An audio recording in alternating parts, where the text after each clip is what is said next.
The chair scraped across the rough pine floor with a sound like a gunshot, and every man at the table froze.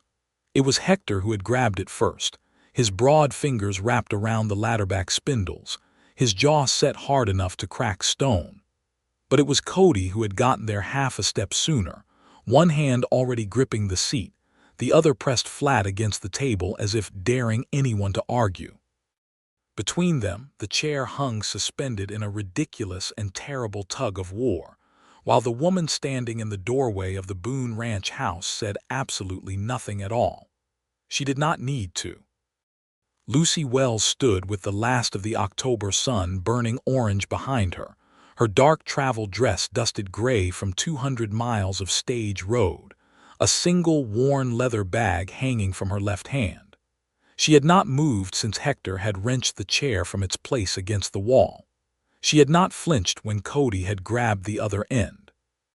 She simply stood there watching these two grown men, these rough, sun-hardened cowboys who could break a horse and mend a fence and ride into a storm without blinking, fighting over who got to offer her a seat at a table that had never once in its life held an extra chair. Until her. Monroe Boone had not moved either. He sat at the head of that table, one forearm resting on the worn wood, his dark eyes tracking every second of the standoff between his two ranch hands with an expression that was impossible to read. He was not angry. He was not amused. He looked, Lucy thought, like a man standing at the edge of something enormous and trying very hard to convince himself it was not happening. Their eyes met across the length of the room, and the entire world seemed to narrow down to that single point of contact, sharp and hot as a brand pulled from a fire. Something passed between them that neither one was ready to name. Cody let go of the chair. Hector stumbled backward, recovered, and set the chair at the table's right side with elaborate, flushed dignity. He pulled it out. He looked at Lucy. He did not quite bow, but it was close. "Miss Wells," he said, "please." Lucy crossed the threshold, set her bag down beside the door, and took the offered seat. She said, "Thank you, Hector," and the way she said it, like she had already known his name, like this was already her place, made three men at that table shift in their chairs, and made one man at the head of it press his jaw shut so hard a muscle ticked in his cheek. Monroe Boone had been alone on this land for 4 years. He had built the table himself. He had built every chair himself. He had known precisely how many he needed. He had been wrong. 6 weeks earlier, the letter had arrived. Monroe had not been expecting correspondence. He received the weekly newspaper from Santa Fe and occasional notices from the land office, and once, memorably, a bill of sale he had not requested from a cattle dealer in Albuquerque who had confused him with a man named Boone Monroe.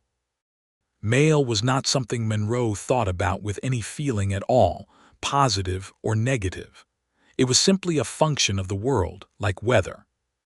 He had been in the barn when young Tommy, who worked the postal relay out of Cimarron, had ridden up and pressed an envelope into his hand with the particular look of a boy doing something more important than he understood. Monroe had stood in the barn doorway in the long afternoon light and looked at the return address. Wells, Kansas City, Missouri. He did not open it right away. He held it through the rest of the evening, through the feeding of the horses and the mending of a bridle and the ritual evening coffee that he drank alone on the porch while his hired men ate their supper inside. He was not a man who rushed toward things. He had learned, in the particular brutal way the frontier teaches its lessons, that rushing toward things was how you got them taken from you before you were ready. When he finally opened it, sitting at the table in the lamplight with the October wind pressing cold fingers against the window glass, he read it 3 times. It was direct and practical and entirely without sentiment, which was the first thing that surprised him. He had expected sentiment.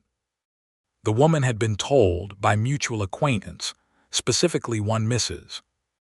Doris Aldgate of Santa Fe, who made it her personal mission to solve what she called the epidemic of bachelor ranchers in the New Mexico territory, that Monroe Boone was a serious man of property who was looking for a companion. He had not been looking for a companion.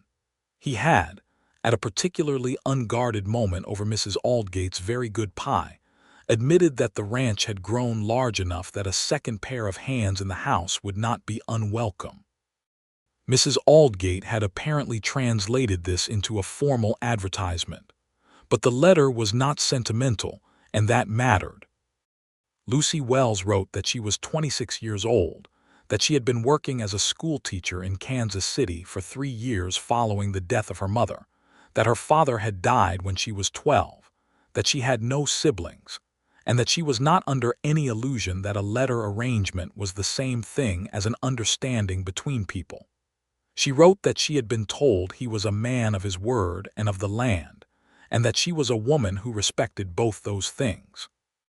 She wrote that she had no interest in going somewhere she was not genuinely wanted, and that she would appreciate plain honesty over polite performance. She had closed the letter with, "I realize this is a strange way to begin anything, but most good things in this territory were built on strange beginnings. Write back if you are willing." Monroe had read that last paragraph 4 times. He had put the letter in the drawer beneath the table where he kept the ranch deed and his father's watch. He had gone to bed. He had lain awake for 2 hours listening to the wind and the distant sound of coyotes, and the creaking of the house that he had built with his own hands and that was, most honestly assessed, too large and too quiet for one man. He had gotten up at 3 in the morning, lit the lamp, taken out paper and pen, and written back.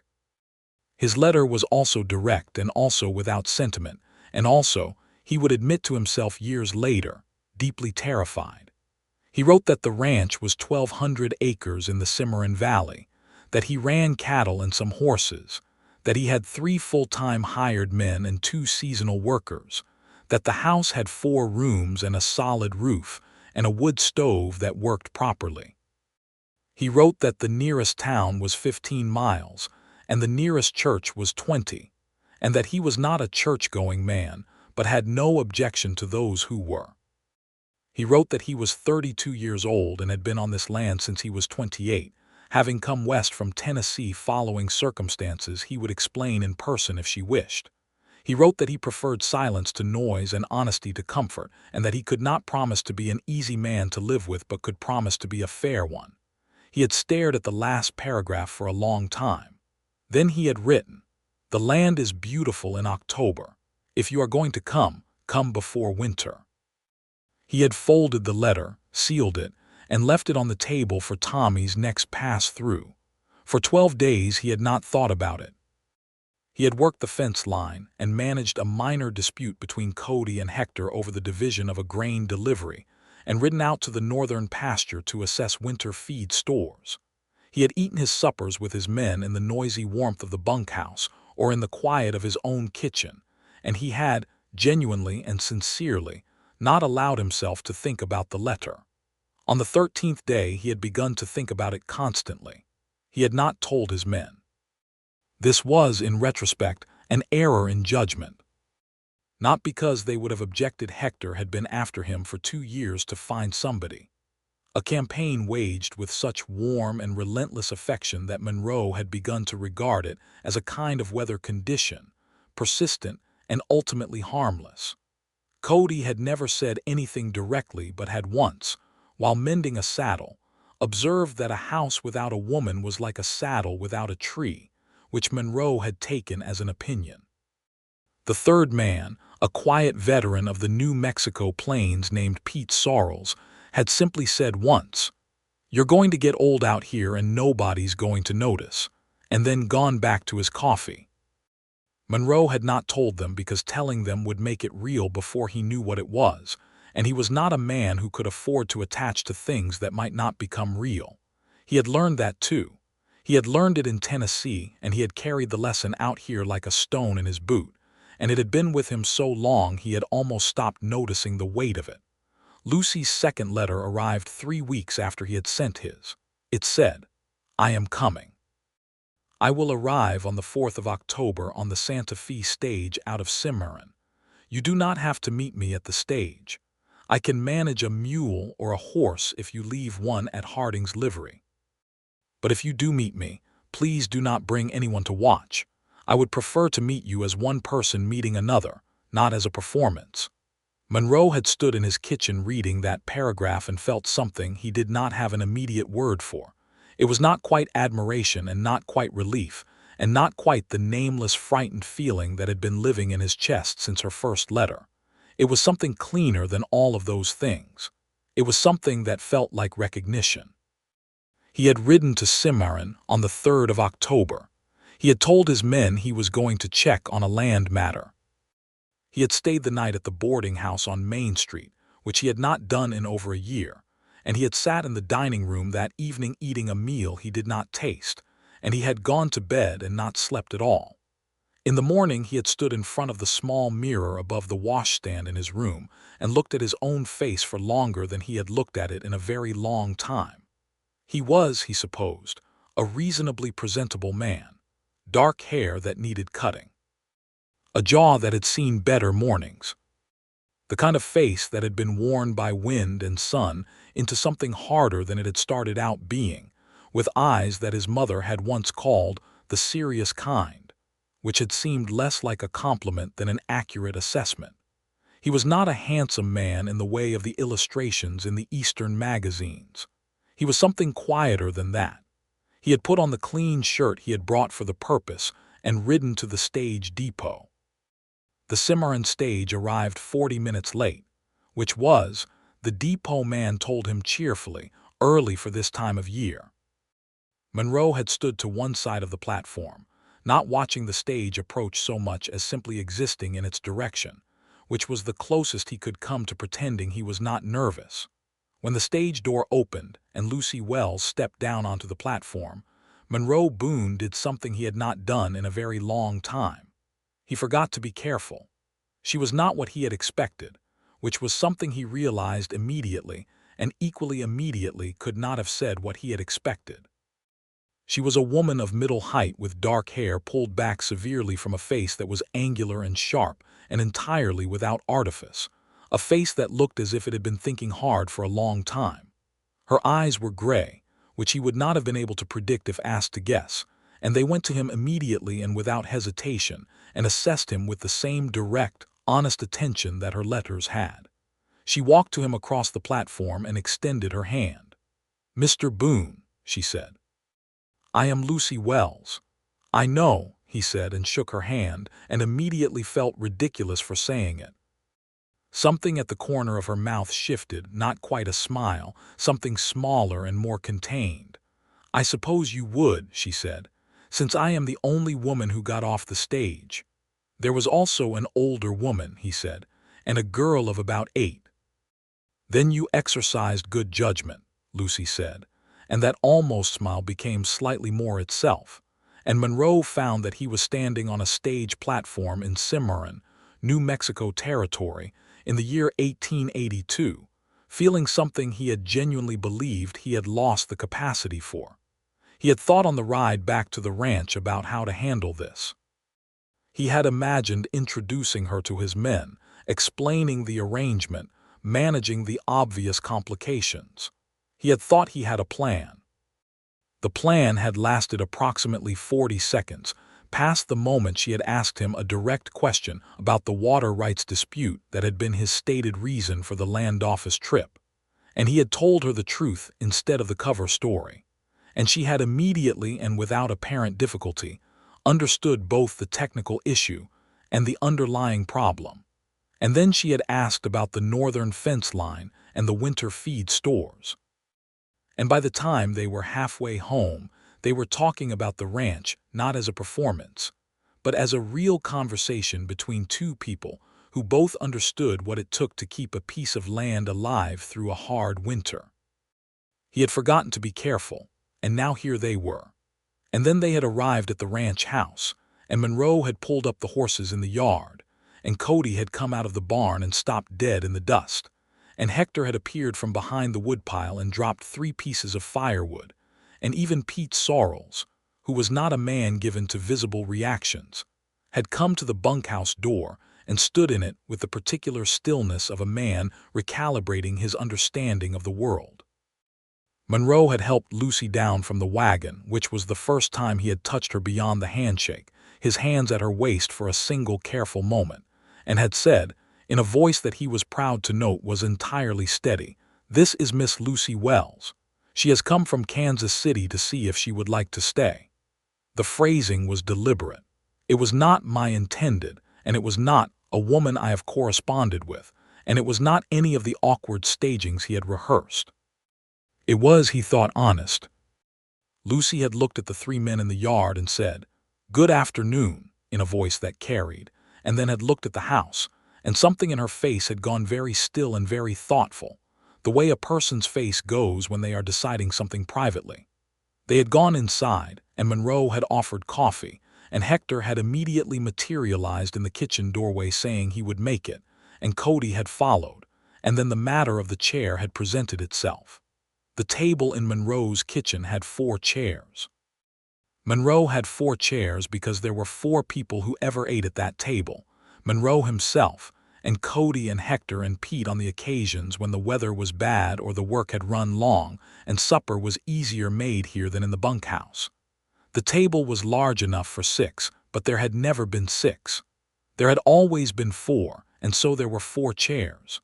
When Lucy came to the table, there were still only 4 chairs. 3 of Monroe's men had apparently arrived ahead of them from their various positions around the property, and they occupied 3 of the 4 chairs, and Monroe's chair was at the head, and there was no 5th chair, and the look that crossed Hector's face when he realized this was the look of a man confronting a personal failure of the most serious kind. He had been on his feet and across the room before Monroe could speak, had dragged the spare chair from its place against the wall, a chair that existed as storage, essentially, that held folded blankets in winter and extra harness leather in summer, and Cody had been half a second behind him. And that was how 2 grown men had come to be fighting over who got to offer Lucy Wells a seat at a table that had never, until that moment, held her.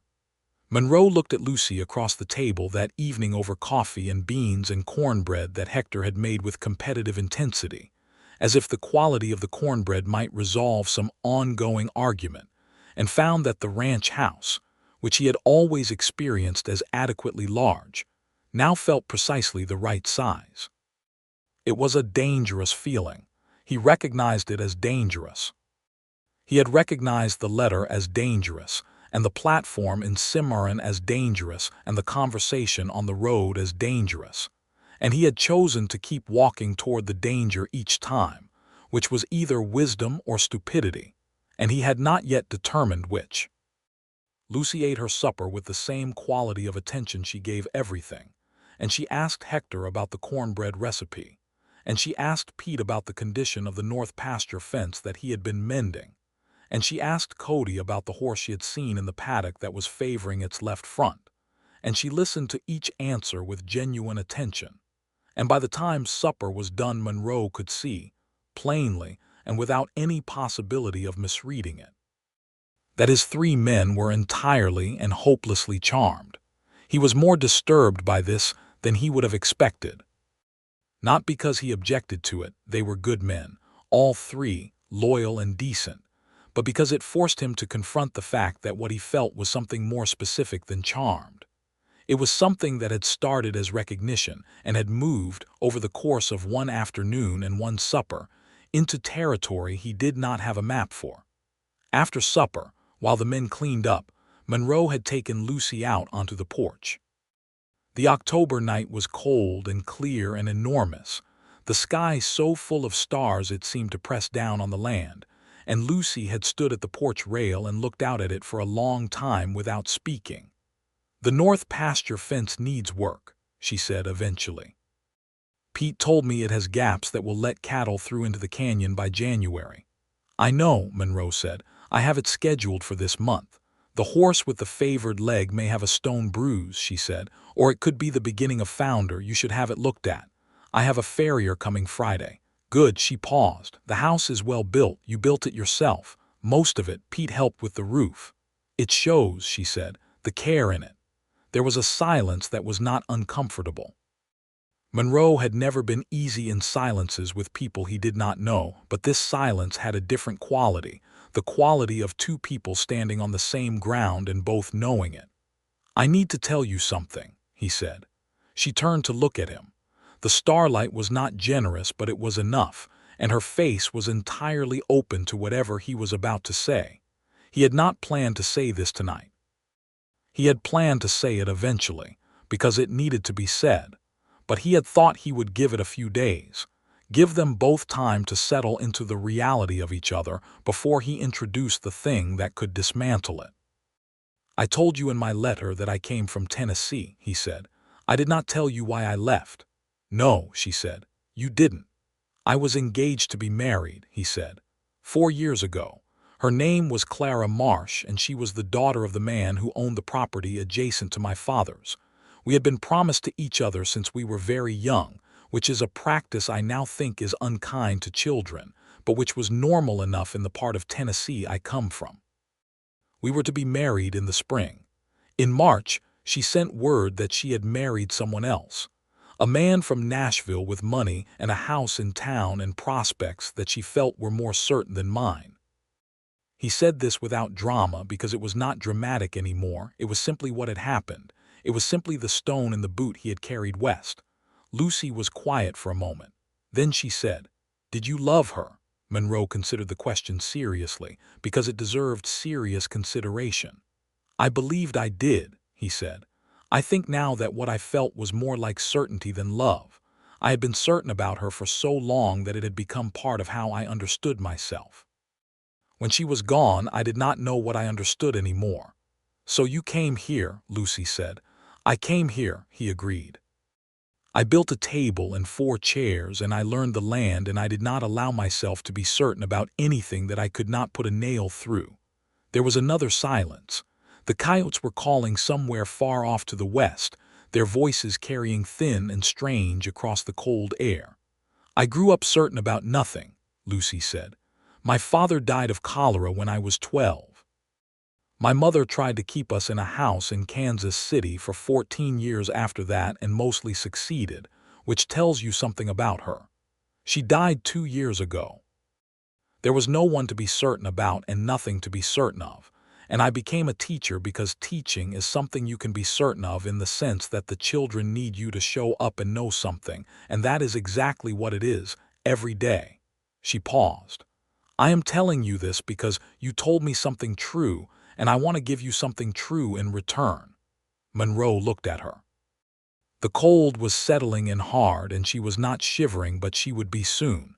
And he had the sudden and very powerful impulse to put his coat around her shoulders, which he did not do, not yet, because he was still trying to be careful, trying to manage the speed of this. "You are not afraid of anything out here," he said. It was not quite a question. "I am afraid of several things," she said. "I am afraid of not having a purpose. I am afraid of becoming someone who simply exists and does not add to anything. I am afraid of dishonesty between people who should be honest with each other." She looked at him steadily. "I am not afraid of hard land or hard winters or hard work." "I believe you," Monroe said. "Good," she said. "Then I think we have the beginning of an understanding."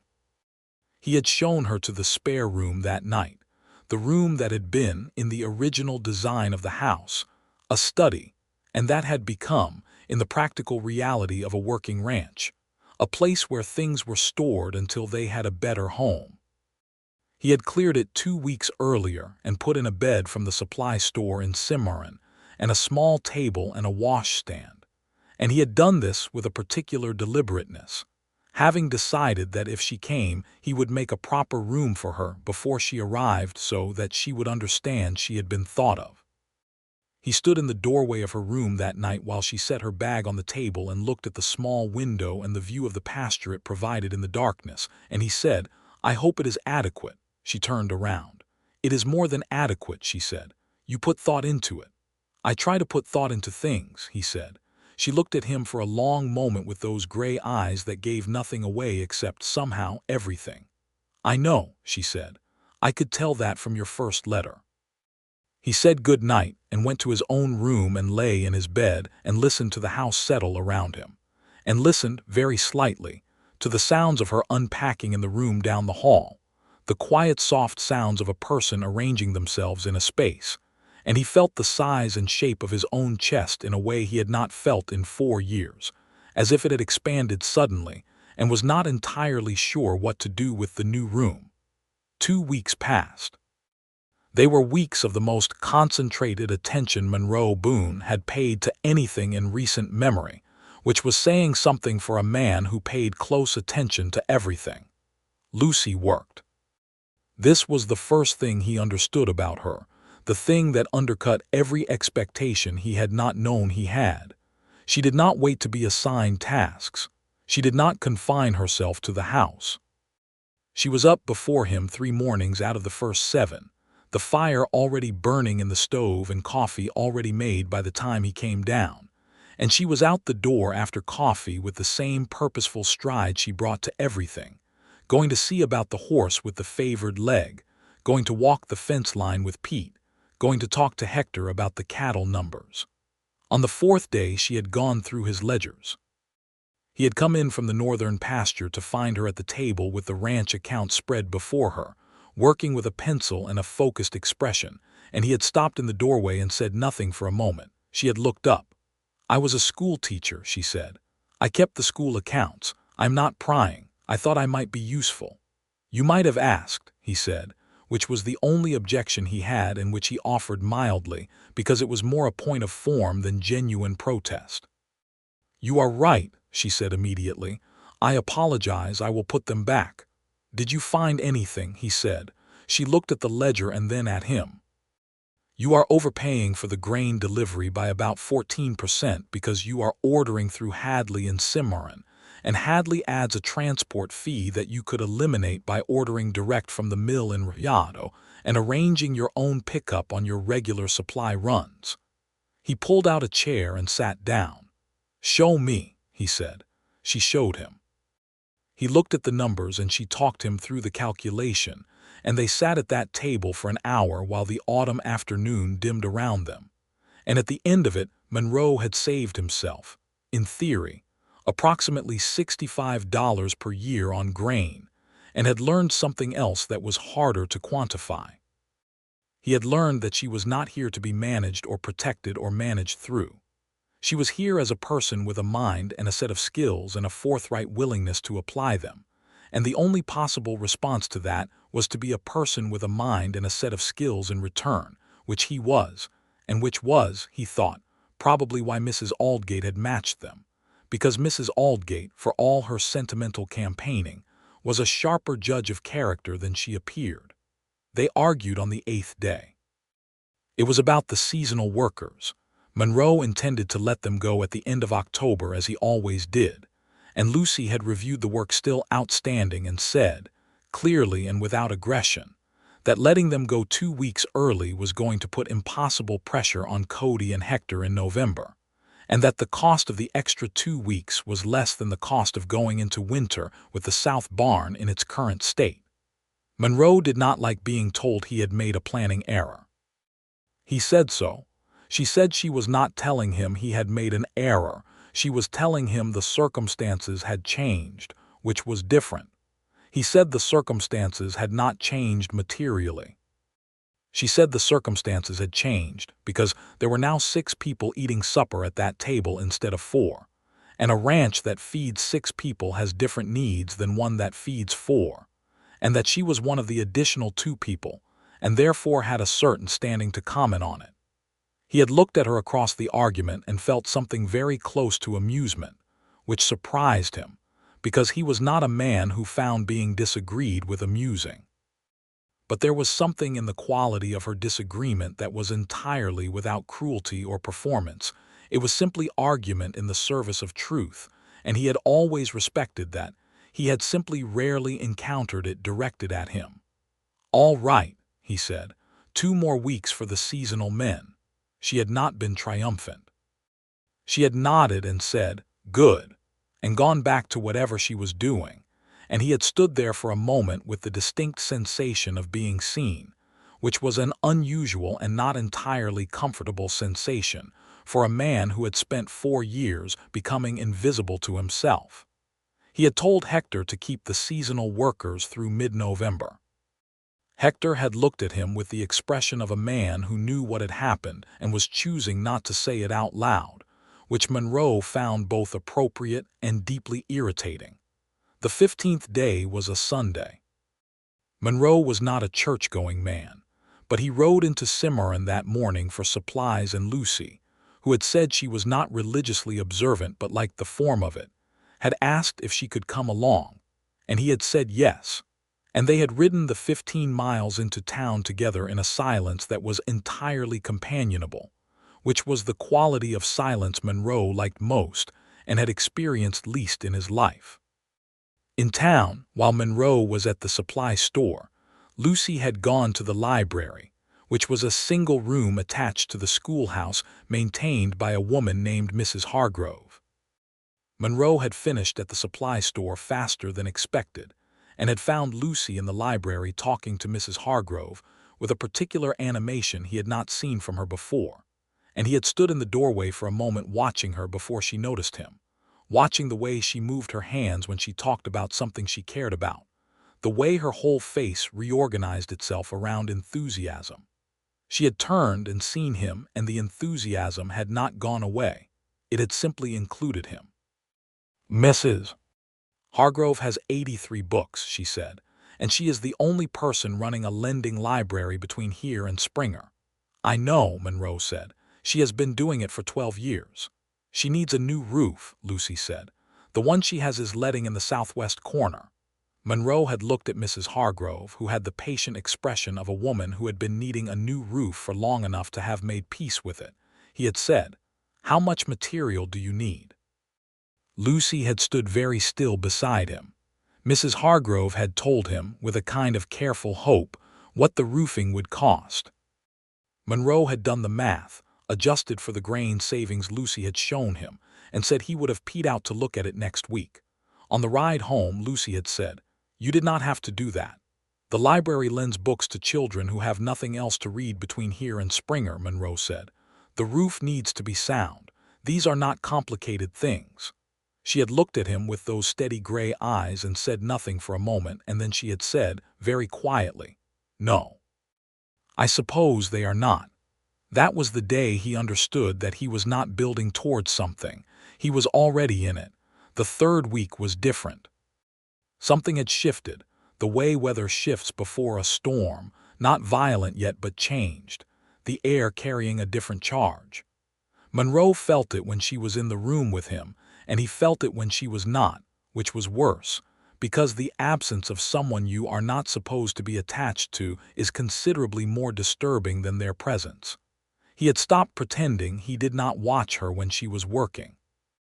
He had stopped pretending that the sound of her voice through the wall between their rooms in the evening, when she read aloud to herself, which was a habit she had explained, was a remnant of teaching, keeping her speaking voice in practice, did not make the evenings feel entirely different from what they had been before.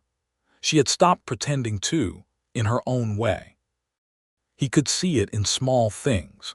The way she saved the last of the good coffee for him in the mornings rather than making a second pot herself.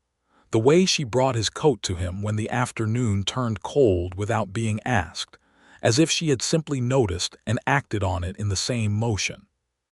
These were not romantic gestures exactly. They were something older and more practical than that, the kind of care that people develop for each other when they have been paying attention. On the 19th day, the thing that Monroe had been quietly dreading arrived.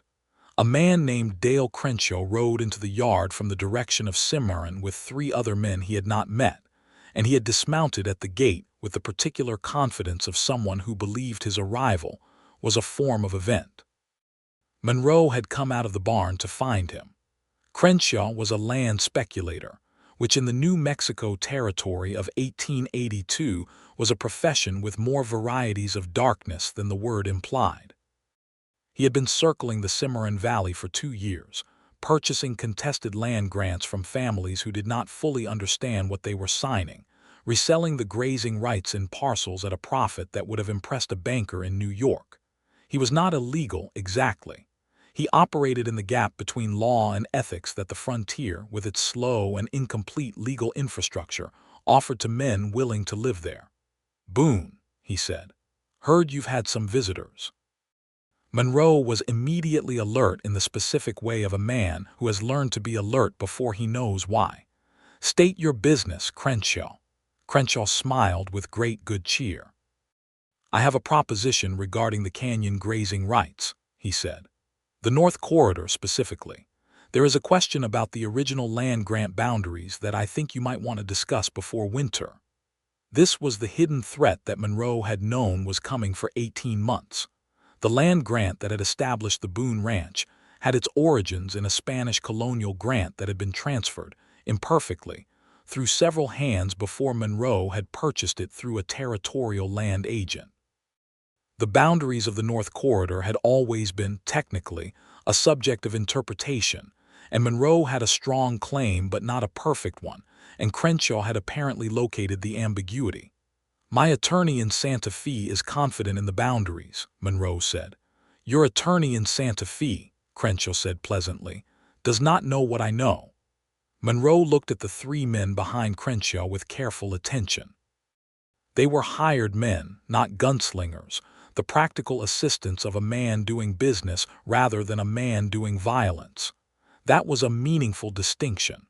"Whatever it is you believe you know," Monroe said, "you can say it to me directly or you can say it to my attorney. Those are your choices." Crenshaw studied him for a moment and then said, "Is the lady of the house at home?" The change in Monroe was not dramatic. It was internal and entirely controlled, but something went very quiet inside him in the way that things go quiet before they become loud. "Miss Wells is a guest on this property," he said. "She is not a subject of any conversation you and I are having." Crenshaw raised his hands in a gesture of innocent surprise. "I only meant to call properly," he said. "Word travels fast in this valley. People are curious about a new arrival." "Ride out," Monroe said. Crenshaw rode out. But slowly, and with the particular unhurried quality of a man who wants you to know he will be back. Monroe had gone back inside. Lucy was in the kitchen and had been close enough to the window to have heard most of it, which he knew from her expression when he came in. "The land grant," she said. "It was not a question." "Yes. The North Corridor boundary issue that Mrs. Hargrove mentioned when I asked about local property disputes." Monroe stared at her. "You asked Mrs. Hargrove about local property disputes. I was new to a place I was considering making my home," Lucy said simply. "I wanted to understand what the ground looked like." He sat down at the table. "Tell me what she said." What followed was one of the most useful conversations Monroe had ever had about his own land, because Lucy had, in her methodical schoolteacher fashion, assembled a picture of the territorial land dispute landscape around the Cimarron Valley that Monroe, who was close to it, had not been able to see clearly. She told him what Mrs. Hargrove had said about the history of the grant, what the postmaster's wife had mentioned about Crenshaw's recent activity in the valley, what the supply store owner had volunteered about two other ranchers who had sold out under pressure in the last year. "He is building a pattern," Monroe said. "He identifies the legal ambiguities in each property's grant, approaches the owner with enough knowledge to seem like a serious threat, and pressures a sale before the owner can fully mount a defense." "Yes," Lucy said, "and the owners who have held firm have found, generally, that his legal position is weaker than he presents it, but two of them left before finding that out." Monroe leaned back in his chair. "How do you know all of this?" Lucy looked at him with a calm that he found both reassuring and slightly astonishing. "I talk to people," she said. "I am a schoolteacher. Talking to people and then organizing what they tell you is the main skill of the profession." Monroe was quiet for a moment. Then he said, "I need to write to my attorney tonight." "I have already drafted the relevant questions," Lucy said, and pushed a piece of paper across the table to him. He looked at the paper. He looked at her. He felt something that was not gratitude exactly, something more urgent and more specific than gratitude. "Lucy," he said, and then stopped, because the sentence he had been about to say was not one he was prepared to say in this kitchen at this moment. She waited. "Thank you," he said, which was not what he had meant but which was also true. Something in her face shifted very slightly. "You are welcome," she said. He wrote to his attorney that night and sent it with Tommy on the morning run. The attorney's response arrived 8 days later and confirmed what Lucy's research had suggested. Crenshaw's claim was real but shallow, based on an interpretation of the boundary language that a territorial court would likely not uphold, particularly against a landowner with a continuous use record as strong as Monroe's. The recommended course of action was to formally record a survey and submit it to the land office in Santa Fe before Crenshaw could file a competing claim. Monroe had ridden to Santa Fe with Pete and the survey documentation, which had meant 4 days away from the ranch. He had not expected to feel the absence of the ranch as something personal on his previous trips, because his previous trips had not involved leaving behind something he was attached to. This trip was different.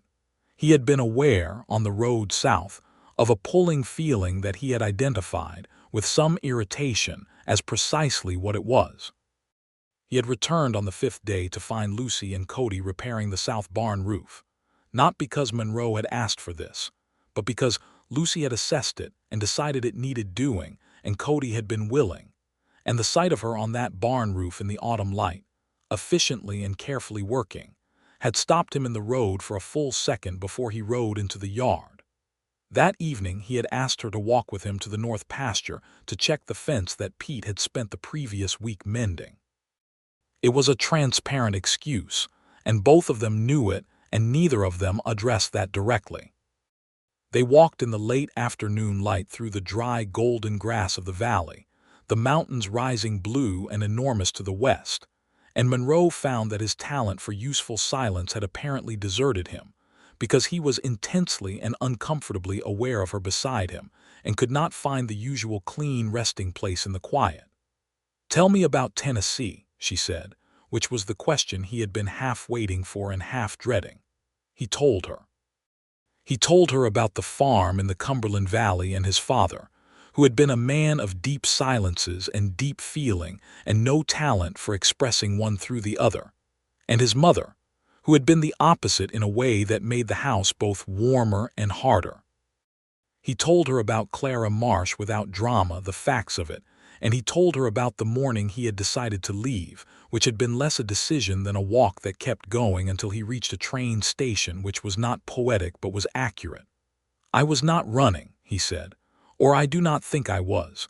I think I was going towards something, I just did not know yet what it was." "And did you find it?" Lucy asked. They had reached the north pasture fence.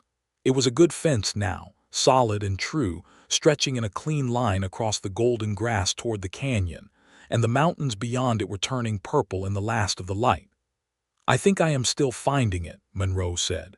He was looking at the fence when he said it, but she was not, and he knew she was looking at him, and he kept his eyes on the fence for another moment, gathering himself, and then he turned and looked at her.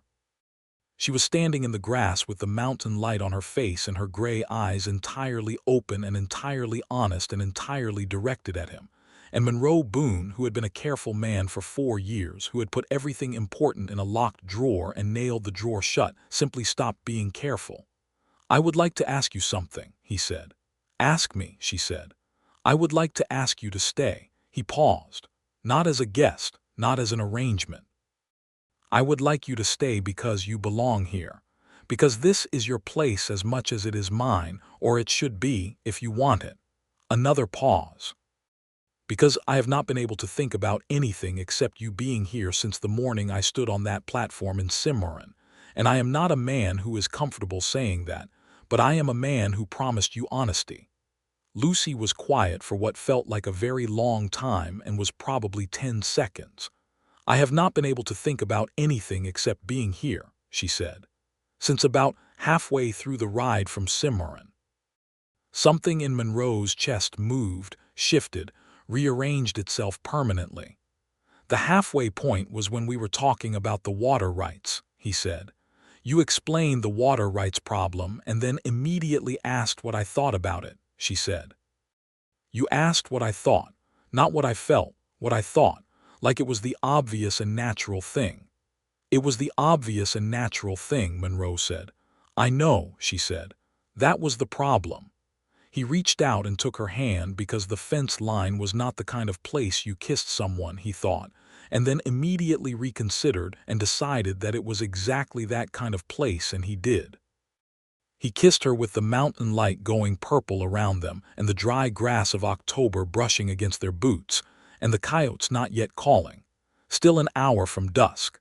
And she kissed him back with the same quality of honest attention she brought to everything else. And when they separated, Monroe had the particular feeling of a man who has been navigating without a map and has just come over a ridge and seen the country spread below him, vast and clear and absolutely, unambiguously where he was supposed to be. They walked back to the ranch house in a silence that was different from all the previous silences, one that contained, now, a particular kind of warmth. Hector saw them come through the yard gate and turned away toward the bunkhouse with a quality of studied disinterest that Monroe recognized as a man trying very hard not to express satisfaction. Cody looked up from the paddock fence and then looked down again quickly. Pete Sorrells, who was sitting on the bunkhouse steps with his coffee, looked at them both with his usual careful stillness and then gave a single, slow, approving nod. Monroe held the porch door for Lucy, and she went through it, and he followed her into the warm and lamplight kitchen that smelled of wood smoke and coffee and cornbread, and he felt the house around them like a living thing, its walls and floors and solid roof that he had built with his own hands, and it seemed to him that the house had been waiting for this too.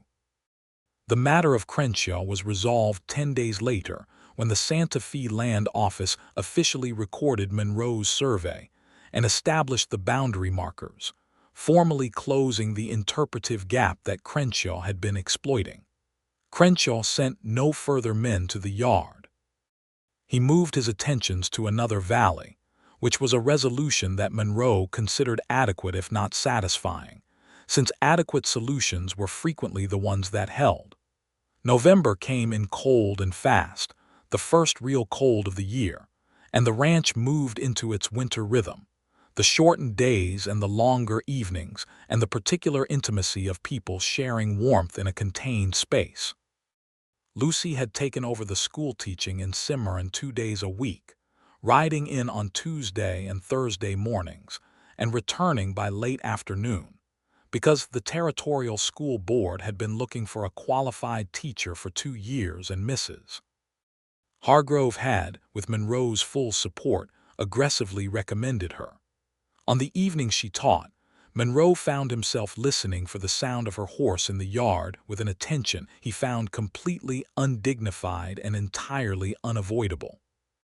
When she came in on those evenings, cold from the ride, her color high and her eyes bright with whatever the day had brought, he would have her coffee ready and she would tell him about the students, the 8 children between the ages of 6 and 14 who were her Tuesday and Thursday responsibility, and he would listen in a way he had never listened to anything, not for the information but for the quality of her enthusiasm. The way she described each child with such specific and affectionate precision that he felt he knew them all already. She had brought one of them home one Thursday in November, a girl of 9 named Alma whose mother was ill and whose father was working the mines east of Cimarron, who had nowhere to go between the end of school and her father's return. Lucy had explained the situation with a calm that left no room for any response except yes, of course, and Monroe had said exactly that, and Cody had somehow produced a piece of peppermint candy from a pocket he would not explain. And Alma had sat at the table with wide eyes, while Hector made extra cornbread and Pete told a very long and only mildly accurate story about a cattle drive in Texas that had gotten increasingly unbelievable as the evening progressed, and Alma's eyes had gotten wider and Monroe had watched Lucy watch the child with an expression on her face that was new. Or rather the same expression he had been watching since October, but with a different name.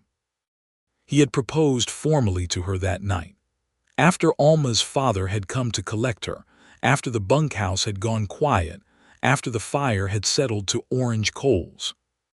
He had not gone down on a knee because the floor was rough pine and he was a practical man, but he had taken both her hands and looked at her with all the seriousness he possessed, and said that he wanted to build this life with her, not arrange it, not manage it, but build it, side by side, and that he understood if she needed more time, and that he would wait as long as she needed.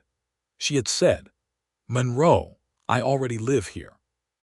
He had laughed, which was not a sound the ranch house walls had heard in 4 years, deep and genuine, surprised out of him, and she had laughed too, and he had pulled her into his arms in the firelight and held her with the feeling of a man holding something that is also holding him. They were married in December in Cimarron, in the small Methodist church that Monroe did not attend, but whose minister was a reasonable man who did not require more than sincerity and a witness. Hector and Cody and Pete attended. Mrs. Hargrove attended. Alma attended with her father, who had recovered enough pride to put on a clean shirt for the occasion. Mrs. Aldgate attended from Santa Fe, and Monroe had the grace to be genuinely grateful to her and told her so, which made her cry in a very satisfied way. Lucy wore a dress she had made herself from blue wool that she had ordered from the supply store 3 weeks earlier, and Monroe stood next to her at the front of the church in the only suit jacket he owned and looked at her and thought, "This is the beginning of a life, not the continuation of a search." The winter was long and cold and close, and they weathered it together, which is its own kind of education. They learned each other's particular edges, the ways that two strong-willed independent people rub against each other when they occupy the same space through the long dark months. They argued twice about money and once, seriously, about a decision Monroe made about the seasonal workers for the following year without consulting her, which she called out directly, and which he accepted, after a day of defensiveness, was fair. They learned, through these arguments, something important, that they were not afraid of each other's anger. Anger between them was information, not threat, and resolving it left things cleaner than before. They also discovered, in the long winter evenings, that they were remarkably well matched in ways that had nothing to do with practical competence. Monroe, who had not known he was a reader until Lucy organized his small collection of books and pointed out that he had, in fact, acquired 19 of them over 4 years without noticing, found that reading aloud together in the evenings was something that felt right in the same way that the fence line at dusk had felt right, particular and necessary, and his. She read to him from the books she brought back from Mrs. Hargrove's library, and he read to her from his own, and they talked about what they read with the same honest and slightly combative attention they brought to everything else. By February, the ranch had found its new shape around her. Hector, who had been fighting over her chair in October, had become her unofficial assistant in the house kitchen, with a cheerfulness that Monroe found both touching and slightly comic, given that Hector was a 6-foot former trail driver from Texas, who had roped more cattle than most men had seen. Cody had appointed himself the unofficial guardian of her horse, keeping it in better condition than his own, which Lucy acknowledged with the particular warmth she kept for genuine and uncomplicated kindness. Pete had said nothing but had, over the course of the winter, built her a bookshelf for the study that was so beautifully made that Mrs. Hargrove, when she saw it, had asked him to build one for the library. The spring brought the thaw and the cattle work, and the particular pleasure of a new season after a long winter spent in warmth. Lucy expanded her teaching schedule to 3 days a week, and the school in Cimarron, which had been losing enrollment because of inconsistent staffing, added 4 students who had previously been educated only at home, their parents having decided that a permanent qualified teacher was worth the effort of the winter road. She also began, in spring, a small and very practical project that Monroe had not expected. She had identified 3 families in the valley, families of Hispanic and mixed heritage whose connection to the land went back further than any land grant document, who were navigating the same kind of territorial legal ambiguity that Crenshaw had tried to use against Monroe, but without the resources to mount a defense. She had spent her February evenings drafting letters to land rights advocates in Santa Fe, using the same methodical research approach she brought to everything. And by April, she had connected two of the families with legal assistance that helped them formally establish their boundary claims. Monroe had come in from a long day in the North Pasture to find her at the table with a letter from Santa Fe that confirmed the successful filing for one of the families, a letter she was reading with quiet satisfaction, and he had said, "What is that?" she had told him. He had sat down and listened, and then he had said, "What can I do to help with the third family?" She had looked at him across the table with those gray eyes, and there was something in them, something beyond the daily honest regard, something deeper and more permanent, and she had said, "Ride out to them with me tomorrow. They will listen better to both of us together than to either one alone." They had ridden out together the next morning, and the family, the Garcias, 4 adults and 7 children on 200 acres at the southwest edge of the valley, had received them with the careful courtesy of people who have learned that visitors bearing offers of help often come with hidden costs. Monroe had spoken plainly about the land grant issue and the approach that had worked for his own property. Lucy had spoken with the oldest daughter, Elena, who was the family's most educated member and who would need to handle the paperwork, and had explained the process with such practical clarity that Elena had taken notes. Monroe had watched Lucy talk to Elena with the particular attention of a man who is still, months after believing he has fully understood something, discovering new dimensions to it. She was not performing generosity. She was simply extending the same methodical care she brought to everything to people who needed it, as naturally as she would fix a fence that needed fixing. On the ride home, she had been quieter than usual. "The injustice of it is the thing I cannot make peace with," she said eventually. "The fact that the people who have been on this land the longest are the most vulnerable to losing it." "I know," Monroe said. "The territory has many such injustices." "Knowing about them and tolerating them are different things," she said. "Yes," he agreed, "they are." "I want to do more of this," she said. "The advocacy work, not just for the Garcias, systematically." "Then we will," Monroe said. "Tell me what you need." She had turned to look at him on the road, the spring afternoon green and new around them, and she had said nothing for a moment, and then she had said, "You never hesitate." "About what?" "When I bring you something I want to do, something that will cost time or money or effort, you never hesitate." "You bring me things worth doing," Monroe said. She had reached across the space between their horses and taken his hand for a moment, just a moment, and then let go, and they had ridden on. Summer came, hot and blue-skied and enormously alive, the valley green with the irrigation that Monroe had spent 3 years building, and that now fed pastures that had been dry when he arrived. The cattle were in good condition, and the fencing was sound, and the south barn roof was solid, and Mrs. Hargrove's library had a new roof, and the Garcia family had filed their boundary claim, and the school in Cimarron had its best enrollment in 5 years. Lucy told him in July. She told him in the morning, before the sun was fully up, in the kitchen with the fire going and the coffee made, with the same direct and unhurried quality she brought to everything she told him. She was expecting a child. She estimated the spring. She said she had confirmed it as well as she could determine without a doctor, and that she would go to see the doctor in Cimarron the following week. Monroe had been standing at the stove, and he had put down his coffee cup very carefully, because he was aware that his hands were not entirely steady. He had turned around and looked at her. She was watching him with an expression he could not immediately read, which was unusual, and then he recognized it. She was watching him the way she had watched him on the platform in Cimarron when she first stepped off the stage, the way she had watched him at the table when she asked about Tennessee, with the same fundamental openness, waiting to see what was actually there. He crossed the kitchen and took her face in both hands and said, "Lucy."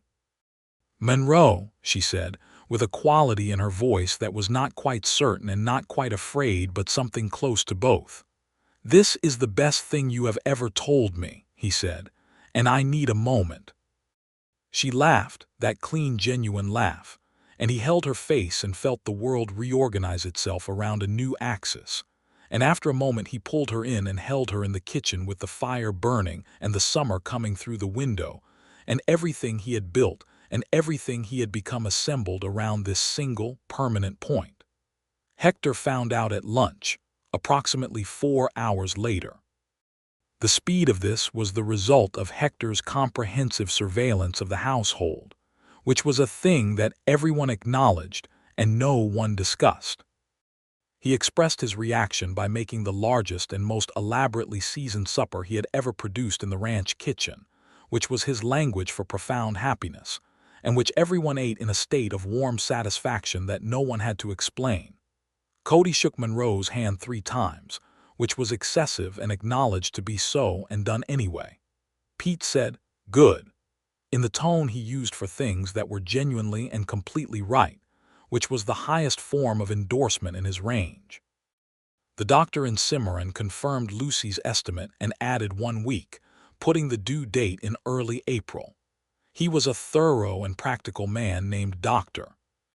Calloway, who had been practicing in the territory for a decade, and who treated Lucy with the brisk and genuine respect of a professional recognizing another professional's competence, and who told Monroe that his wife was in excellent health and that he should worry less, which was said with the particular accuracy of a man who could tell the difference between appropriate caution and actual anxiety. The autumn was full and golden and good, the ranch putting up winter stores against the coming cold, and Lucy continuing to teach through October and into November, when the road became difficult and she transitioned the school to 2 days instead of 3. She was not slowed by the pregnancy in any way that she acknowledged, which was the source of their only significant argument in those months. Monroe's very strong preference that she not ride horseback anymore, and Lucy's equally strong view that she was perfectly capable of determining for herself when riding was no longer advisable. They had reached a negotiated settlement, as they usually did, which involved Lucy agreeing to take the wagon instead of riding alone and Monroe agreeing to stop visibly watching the road. Every afternoon she was in Cimarron with an expression he had not realized was visible. The winter was quieter than the last one. There was a peace to it that Monroe did not fully articulate, but that he felt in every part of the days. In the weight of the house around them, which had become fully itself now, a place that held 2 people rather than 1, and was better for it. In the particular quality of the evenings when Lucy read aloud, and the fire burned, and the outside cold pressed against the windows without getting in. In the small practical preparations that accumulated in the house, the things needed for a child, gathered and made, and arranged with the same care that had gone into the fence line and the roof and the bookshelf, and everything else they had built. He had made a cradle. He had made it himself, as he made everything, from the same pine that the table was made from, sanding it until it was smooth enough that he felt no resistance running his hand along the grain. He had made it in the evenings in the barn, where the smell of the wood and the cold air and the lamplight produced a particular kind of clarity, and he had carried it into the house in February and set it in the corner of their room and stood looking at it for a long time. Lucy had come in and seen it and stood beside him looking at it. "It's beautiful," she said. "It is a cradle," Monroe said. "It is functional." "Functional things can also be beautiful," she said. "You know this. You built this house." He looked at the cradle and did not argue the point. April arrived, which in the Cimarron Valley meant the first real warmth and the first green, and the sound of water running higher in the creek beds from the mountain snow. Dr. Calloway had been arranged, and he came to the ranch on the 3rd of April and was given coffee by Hector, and a seat at the table that now had 6 chairs, because Pete had built 2 more over the winter, matching the originals so precisely that Monroe had not noticed they were new until Lucy pointed it out.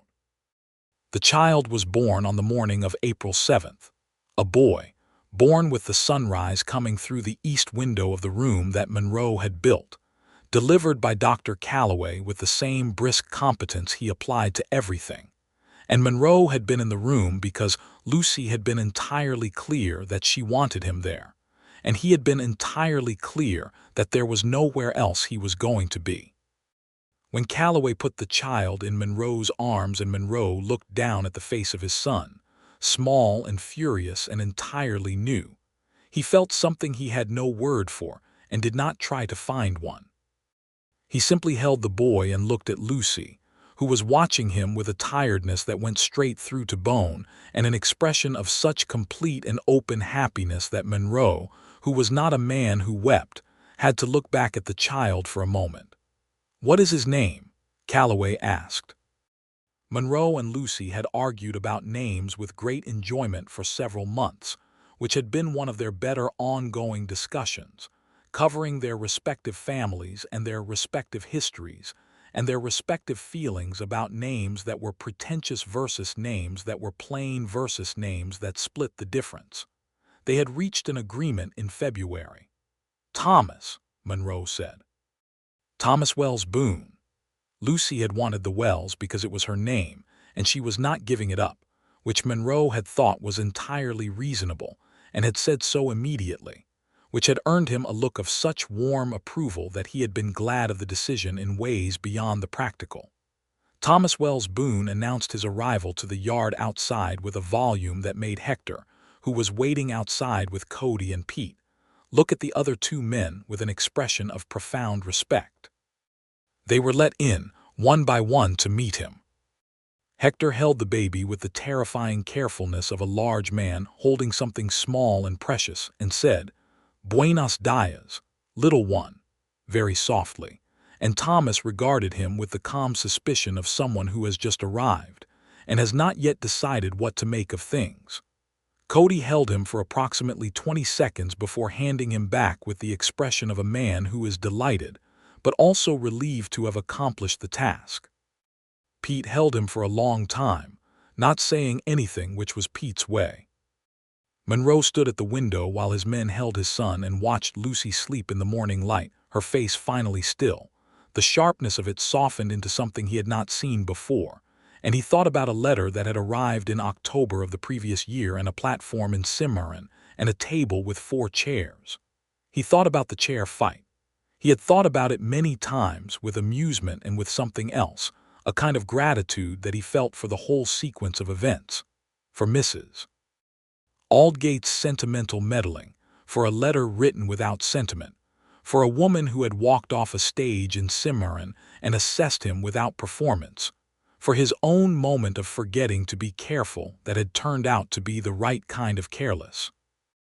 There were 6 chairs at the table now, and sometimes 7 or 8 when the Garcias came to visit, and Alina Garcia had started teaching with Lucy in Cimarron on Tuesdays, and was the best thing that had happened to the school's enrollment since Lucy herself had arrived, and Mrs. Hargrove's library was building a second room because it had outgrown the first, and the Boone Ranch north boundary was filed and recorded, and officially beyond dispute. And there was Thomas Wells Boone, currently in the arms of Pete Sorrells, regarding the world with large dark eyes that were going to be, Monroe could tell already, with the certainty of a man who knows what he is looking at, exactly the same gray as his mother's. The summer Thomas turned one was one of the best summers Monroe could remember, and he had good summers on this land to compare it to. Thomas had begun to walk in July with the characteristic combination of confidence and instability that made his early mobility spectacular, and the ranch house, which had survived everything from winter storms to Crenshaw's men, met this new challenge with reasonable grace, and only one incident involving a bucket that had been left in a tactically unfortunate position. Lucy's advocacy work had grown. She had connected, through correspondence and through the occasional trip to Santa Fe, with a network of territorial rights advocates who were working the slow and important work of establishing legal protection for long-tenured land-grant families. Her letters were widely circulated in this network because of their clarity and their research quality, and her name was, in certain Santa Fe circles, known as someone worth knowing. She did not talk about this with any self-importance.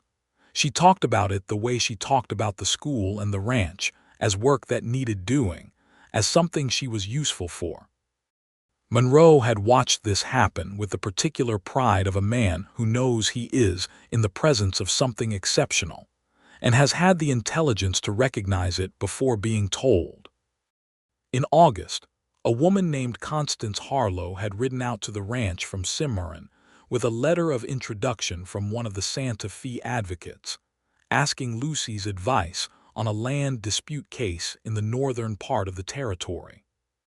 Lucy had received her on the porch with Thomas on her hip and coffee in her hand, and had talked with her for 2 hours, and Monroe had brought out more coffee and more cornbread, and Hector had emerged to be introduced, and the whole thing had had the particular quality of what the ranch house had become, a place where people came and were received and went away better equipped than when they arrived. Constance Harlow had said before she left, "I was told you were a schoolteacher." "I am," Lucy had said.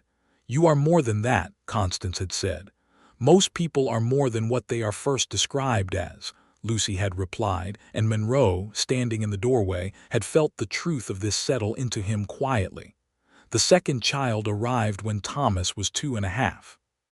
They had not been planning specifically, which Lucy had commented on with the pragmatic humor she applied to everything, but neither had they been discouraging the possibility, and the April timing, coming around again, felt less like coincidence than like the land having a preference. This child was a girl, born in the same room and by the same Dr. Calloway, who had by now delivered enough children in the Cimarron Valley to have developed a thoroughly philosophical view of the process, and who declared mother and daughter both excellent specimens with his characteristic brisk approval. Thomas, brought in to meet his sister by Monroe with significant diplomatic preparation, looked at her with an expression of considerable uncertainty, and then touched her hand with one finger very carefully and did not pull away. Monroe counted this as a success. Her name was Clara. Lucy had suggested it. Monroe had been still for a moment when she said it, and she had watched him with those steady eyes, and he had understood what she was doing, not erasing but replacing, giving the name back its original innocence, taking from it the specific weight it had carried and returning it to the general category of names people carry through a life. "Clara Wells Boone," Lucy said. "What do you think?" "I think it is a good name," Monroe said. "I think you are a generous person." "I am a practical person," Lucy said. There is no point in leaving good names to their worst associations. He had kissed her very carefully so as not to disturb the baby. Clara Wells Boone was, from the beginning, a person of strong opinions and direct communication, which Monroe recognized with a combination of love and excellent awareness of the years ahead. She expressed displeasure with volume, pleasure with a specificity of expression that had Hector completely defeated within her first month of life, and curiosity with a focused intensity that, at the age of 3 months, already suggested she was going to be trouble of the very best kind. The ranch continued. The seasons turned and the work continued, and the table now had 8 chairs, because the family had grown to include regular suppers with the Garcias and Mrs. Hargrove, and occasionally Dr. Calloway and his wife, who were decent people and good company. The north pasture fence was sound. The south barn was solid. The schoolhouse in Cimarron was the best staffed and best enrolled it had been since the territory was established. Monroe was 36. Lucy was 30. Thomas was nearly 3 and Clara was 5 months, and the ranch was 1,200 acres in the Cimarron Valley, which was exactly what it had always been, which was exactly what it needed to be. One October evening, 4 years almost to the day from the evening that Lucy had first arrived, Monroe sat on the porch in the last of the light and listened to the sounds of the house behind him. Thomas's voice, asking something with the particular insistence of a nearly 3-year-old who has decided that not knowing a thing is intolerable.